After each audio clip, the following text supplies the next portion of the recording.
षष्ठः पाठः अंगुलिमालः। विविध धर्म विविध संप्रदायों में अहिंसा की मान्यता उसकी श्रेष्ठता का गौरव होता है। ऐसा कोई भी धर्म प्रवर्तक अथवा धर्म प्रचारक नहीं है जिसने अहिंसा का वर्णन न किया हो और जिसने अहिंसा की आवश्यकता को स्वीकार न किया हो।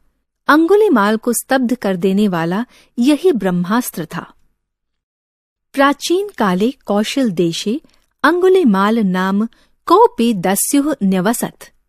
तेन जनाः प्रजाः च बहुभीताः आसन्। लोकानां लुठनं हननं च तस्य दैनिकं कृत्यमासीत्। असौ यान् हन्ति तेषाम् अंगुली स्मृतिरूपं छित्त्वा ताभिः मालां विरच्य कण्ठे च अधारयत्। अनेन कारणेन तस्य अंगुलिमालः इति नाम विख्यातः बभूव। अंगुलिमालस्य दुष्कृत्यैः प्रजा अतीव दुःखिता आसीत्। राजा प्रसेनजितोऽप्यस्य क्रूरकृत्येन भृशं कष्टं प्राप्नोत्। प्रसेनजितः तस्य निग्रहणे बहु प्रायतत, सैन्यबलं च प्रेष्यत्, परं तदापि सफलतां न प्राप्नोत्। भगवतेः बुद्धस्य शिष्यः प्रसेनजितः तद्विषये बुद्धं न्यवेदयत्। बुद्धश्च तदानीम् अंगुलिमालस्य समक्षं धर्मोपदेशं कर्तुं गतः। अंगुलिमालः बुद्धमावलोक्य क्रूरतया हन्तुम् अधावत्। बुद्ध स्वतपोबलेन ज्ञानं प्रकाशयत्। अंगुलिमालः दूरादैव अभाषत तिष्ठ, अत्रैव तिष्ठ। करुणास्वरेण बुद्धोवाच, अहं तिष्ठामि, किन्तु त्वं कदा स्थास्यसि?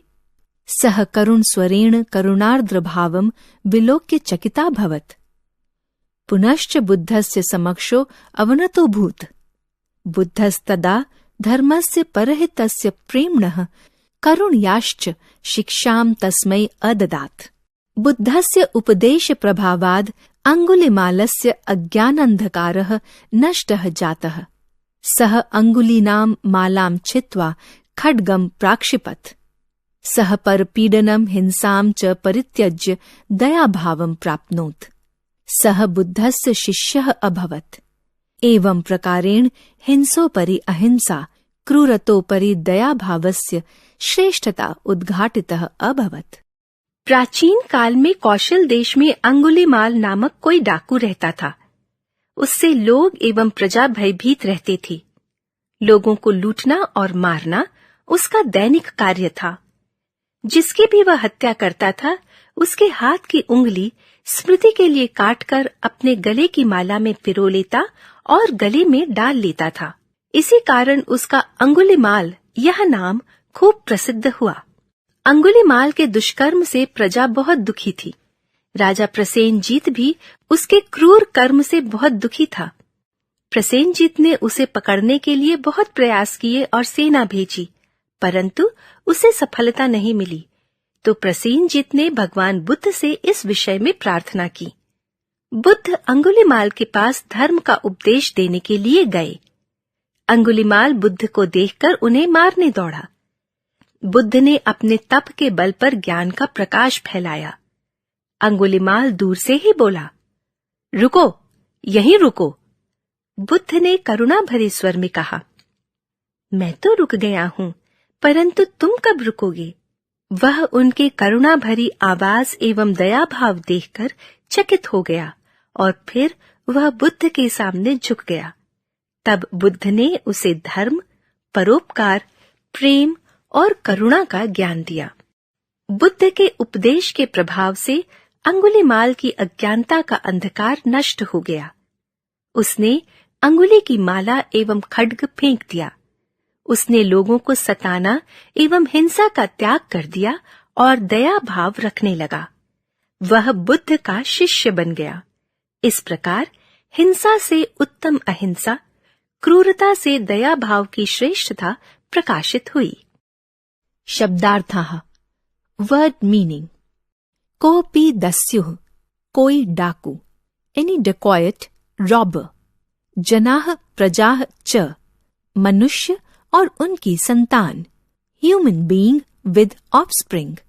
लुठनम, लूटना, टू प्लंडर, हननम मारना, टू किल, स्मृति रूपम चिन्ह के रूप में, यादगारी में, in memory of, as a mark of, छित्वा काट कर, कतर कर, कटिंग, मालाम विरच्य माला में पिरोकर, बीडिंग इन द नेकलेस, विख्यातः बभूव प्रसिद्ध हुआ, बिकेम फेमस, दुष्कृत्यैः दुष्कर्म से, बाय इविल डीड्स, क्रूर कृत्येन क्रूर कर्म से, बाय क्रुएलिटी, निगृहणे पकड़ने में, इन होल्डिंग, तद विषये उस विषय में, इन दैट सब्जेक्ट, क्रूरतया हंतुम क्रूरता से मारने के लिए, फॉर किलिंग क्रूअली,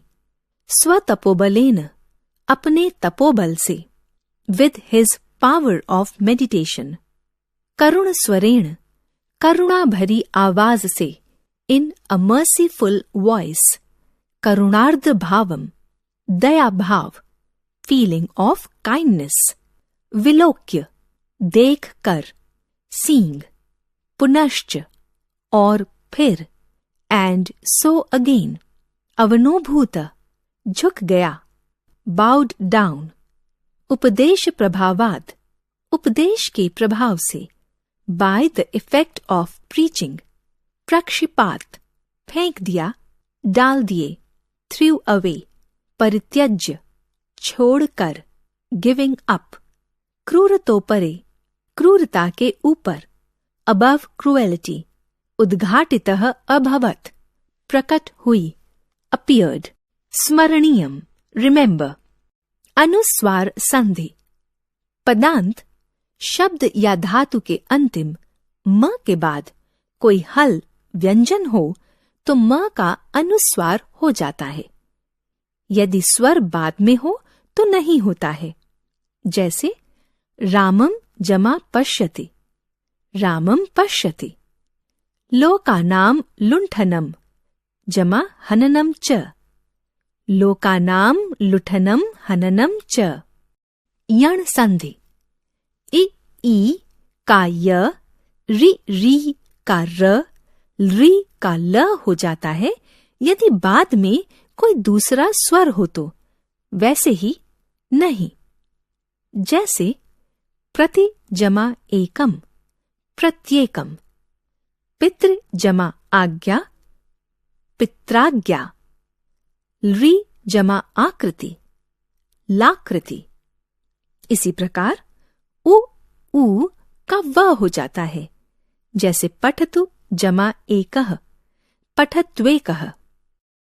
अयादि संधि, ए का अय, ओ को अव, ए का आय और औ का आप हो जाता है यदि बाद में कोई दूसरा स्वर हो, जैसे ने जमा अनम नयनम, हरे जमा ए हरये, गुरो जमा ए गुरुवै, गय जमा अकः गायकः, द्वौ जमा अत्र द्वावत्र। गुण संधि, अ या आ के बाद इ या ई का ए, अ या आ का ओ, री या री का अर, री का अल हो जाता है, जैसे राम जमा ईश रमेश, पर जमा उपकार परोपकार, महा जमा ऋषि महर्षि, तव जमा ऋकारः तवल्लकारः। वृद्धि संधि, अ या आ के बाद ए या ए हो तो ए और ओ, अ या आ के बाद ए या ए हो तो ए, और ओ या औ हो तो औ हो जाता है, जैसे तदा जमा एक तदैक, तस्य जमा ऐश्वर्यम तस्यैश्वर्यम, तंदुल जमा ओदनम तंदुलोदनम, महा जमा औषधि महौषधि। पूर्व रूप संधि, पर सुबंत या तिगंत के अंतिम ए या ओ के बाद अ हो तो अ का पूर्व रूप ए या ओ जैसा रूप हो जाता है। इस संकेत के लिए ए ओ के बाद ये चिन्ह लगता है, जैसे हरे जमा अव हरेव, विष्णु जमा अव विष्णोव, अवनतो जमा अभूत अवनोतो भूत।